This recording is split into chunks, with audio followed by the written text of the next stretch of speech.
আমির হামজা কী ধরনের জাল এবং মিথ্যা হাদিস বর্ণনা করে জাতি তা জেনে রাখুক। প্রথমে আমি তার একটা ভিডিও প্লে করে আমি আপনাদেরকে শোনাচ্ছি।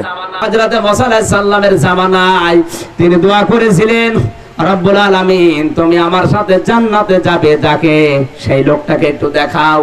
আল্লাহ বলেন, মুসা তোমার সাথে যে লোকটা জান্নাতে যাবে সে একটা কসাই। আমরা প্রথম তার একটা বিষয় নিয়ে কথা বলবো। আমি শুনিয়ে দিলাম তার কথাটা। তিনি দেখেন কেমন মিথ্যা কথা বলেছেন। তিনি বলছেন খুব সুর দিয়ে, মুসা নবীর সাথে যে ব্যক্তি জান্নাতে যাবে সে ব্যক্তি একজন কসাই। মুসা নবী আলাইহিস সালাম প্রশ্ন করলেন, আমার সাথে কে জান্নাতে যাবে? আল্লাহ বলেন, ও মুসা তোমার সাথে যে ব্যক্তি যাবে সে ব্যক্তি একজন কসাই। চিন্তা করেছেন? প্রথম হলো এই কথাটি কোন জায়গা থেকে উল্লেখ করেছেন? আমি বলবো যে আমি 12,000 কিতাব মাকতুবায়ে শামেলা থেকে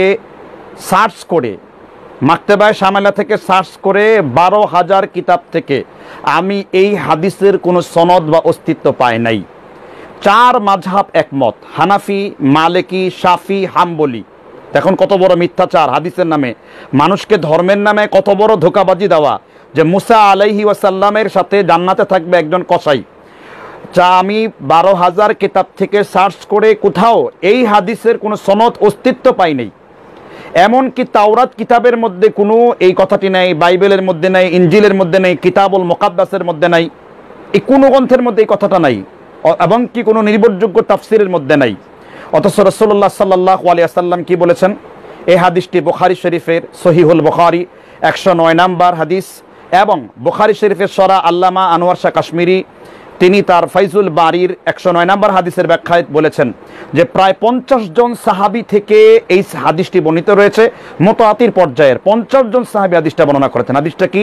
ও আন আব্দুল্লাহ ইবনে উমর রাদিয়াল্লাহু আনহু قال قال النبي صلى الله عليه وسلم, আব্দুল্লাহ ইবনে উমর রাদিয়াল্লাহু তাআলা আনহু বলেছেন, রাসূলুল্লাহ সাল্লাল্লাহু আলাইহি ওয়াসাল্লাম বলেছেন, বাল্লিগু আন্নি ওয়ালাউ আয়া ওয়া হাদিসু আন বানি ইসরাঈল ওয়ালা হারাজ ওয়ামান কাযাবা আলাইয়া মুতাআম্মিদান ফালিয়াতাবাওয়া মাকআদাহু মিনান নার। আল্লাহ রাসূল সাল্লাল্লাহু আলাইহি ওয়াসাল্লাম বলেছেন, তোমরা একটি আয়াত শিখো, মানুষের কাছে ওই আয়াতটি পৌঁছে দাও।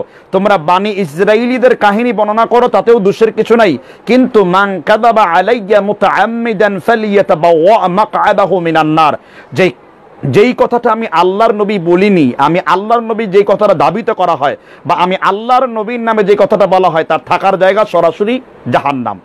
তাহলে প্রশ্ন হলো, আপনি যেই কথাটা বললেন মুসার সাথে জান্নাতে থাকবে একজন কসাই, আমি তার সাউন্ড প্লে করে শুনে দিয়েছি এবং ভিডিওটি দেখিয়েছি।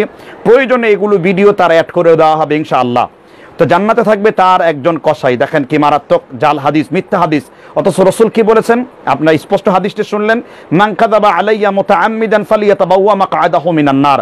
যে কথা আমি বলি নাই তার থাকার জায়গা হলো জাহান্নাম। সহিহ মুসলিম শরীফের মুকাদ্দামার 8 নম্বর পৃষ্ঠাতে ইমামে আজম আবু হানিফা রাহিমাহুল্লাহর ছাত্র আল্লামা আব্দুল্লাহ ইবনুল মুবারক রাইসুল মুহাদ্দিসিন আমিরুল মুমিনিন ফিল হাদিস জাল লাকাব, তিনি বলেছেন, আল ইসনাদু মিনাদ-দ্বীন, সনদ হলো দ্বীনের অন্তর্ভুক্ত।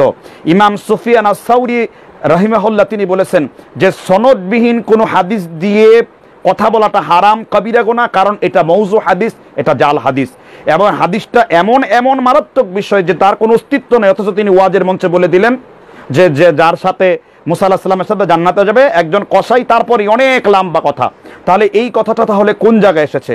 আল্লাহর নবী মৃত্যুবরণ করেছেন 10ম হিজরিতে, 921 হিজরিতে, 931 হিজরিতে মাফাতিহুল জিনান গ্রন্থে লিখেছেন ইয়াকুব বিন সঈদ নামের একজন ব্যক্তি। ইয়াকুব বিন সঈদ নামের একজন ব্যক্তি 563 নম্বর পৃষ্ঠাতে সর্বপ্রথম এই জাল হাদিসটি তিনি লিখেছেন। রাসূল মারা গেছেন 10 হিজরিতে, আর মাফাতিহুল জিনান গ্রন্থটি 931 হিজরিতে কমপ্লিট হয়েছে 563 নম্বর পৃষ্ঠায়। আল্লাহর নবীর প্রায় 900 বছর পরে, 920 বছর পরে এই হাদিসটি আল্লাহর নবীর নামে চাপিয়ে মিথ্যা কথা বলে সমাজের মধ্যে ছেড়ে দেওয়া হয়েছে। অথচ এই হাদিস দিয়ে তিনি দলিল দিচ্ছেন, তিনি যদি ভালো আলেমী হতেন তাহলে আপনারাই বলেন জাতির সাথে চুরি কে করেছে, আপনারাই বলেন জাতির সাথে মিথ্যা হাদিস কে বলেছে। এই ব্যাপারে আমিরুল মুহাদ্দিসিন যিনি বিখ্যাত আলেম শেখ মুহাম্মদ আল উবাইদ রাহিমাহুল্লাহ তার কিতাব আর শিখ মুনআদা আল আনৌকা এই কিতাবের ফতোয়া অনুযায়ী 1821 নম্বরে বলেছেন যে হাদিহিল কিসসাতু লা তাসাহহু লা আসলা লাহু, এই কিচ্ছার কোনো আসল নাই, এই কিচ্ছার কোনো প্রমাণ নাই। তারপরে তিনি বলেছেন যে ওয়াকাসসাতু মূসা, তিনি বলেছেন মাকযুবা, এই মূসা আলাইহিস সালামের যে কিচ্ছা এটা সরাসরি মিথ্যা কথা, সরাসরি মিথ্যা কথা। পৃথিবীর কোনো কিতাবে নেই, 12,000 কিতাব মানে হাদিসের গ্রন্থের মধ্যে নাই, নির্ভরযোগ্য কোনো তাফসিরের মধ্যে নাই আল্লাহর নবীর নামে প্রায় 900 বছর পরে মাফাতিহুল জিনান নামের একজন ব্যক্তি, তাও ইয়াকুব বিন সৈয়দ আলী, যিনি জাল হাদিসের বিখ্যাত কারিগর, তিনি এই হাদিস বর্ণনা করেছেন। যদি তিনি আল্লাহকে ভয় করে চলতেন, যদি তার আখিরাতের ভয় থাকতো, তিনি ওয়াজ মাহফিল করে মানুষকে গুমরা করে মিথ্যা হাদিস বয়ান করেছেন। আর আপনি যার ব্যাপারে আঙ্গুল তুলেছেন শেখ আবি বকর জাকারিয়া হাফিজাহুল্লাহ, তার কোনো বয়ানের মধ্যে, তার কোনো লেখনির মধ্যে এই ধরনের ইলমি খেয়ানত, এই ধরনের মিথ্যা কথা যা কখনোই কাম্য নয়। তাহলে আপনারাই বলুন জাতির সাথে ধোঁকাবাজি কে করেছে? যদি কারো এই ব্যাপারে যদি কারো সমস্যা থাকে যে আমি কথাটা সঠিক বলেছি, তাহলে প্রমাণ দিন। কিয়ামত পর্যন্ত সময় দিলাম, কিয়ামত পর্যন্ত প্রমাণ দিলাম। 12,000টি হাদিসের গ্রন্থের কোন জায়গার মধ্যে, মাকতুবায়ে শামিলার মধ্যে কোন জায়গার মধ্যে এই হাদিসের অস্তিত্ব নাই। অথচ তিনি নিজে মিথ্যা নিয়ে বড় হয়েছেন, তিনি জাল হাদিস প্রচার করেছেন।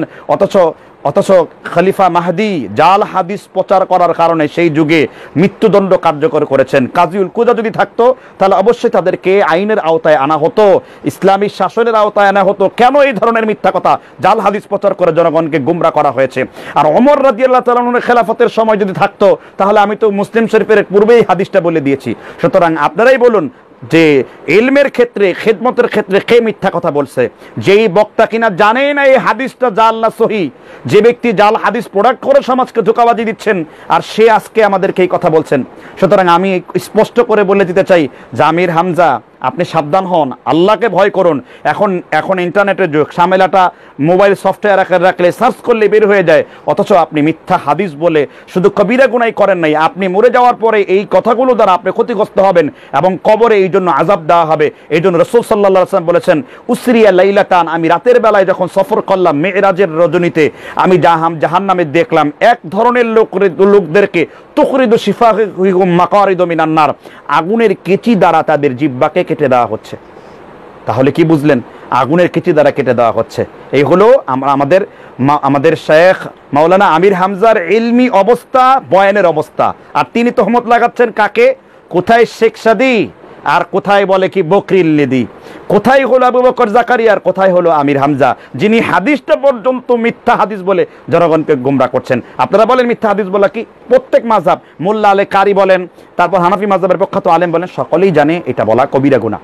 তাহলে বোঝা যাচ্ছে আজকে প্রথম পয়েন্ট যে আমির হামজার মিথ্যাবাদী হওয়ার জন্য এটাই যথেষ্ট যে রাসূল সাল্লাল্লাহু আলাইহি ওয়াসাল্লামের, আমি বলি নেই, বলেছেন মুহাম্মদ রাসূলুল্লাহ সাল্লাল্লাহু আলাইহি ওয়াসাল্লাম। সুতরাং আল্লাহ তাআলা আমার ভাই আমির হামজাকে সহিহ সমঝ দান করুন এবং সে এই মিথ্যা অপবাদ উঠিয়ে নিন।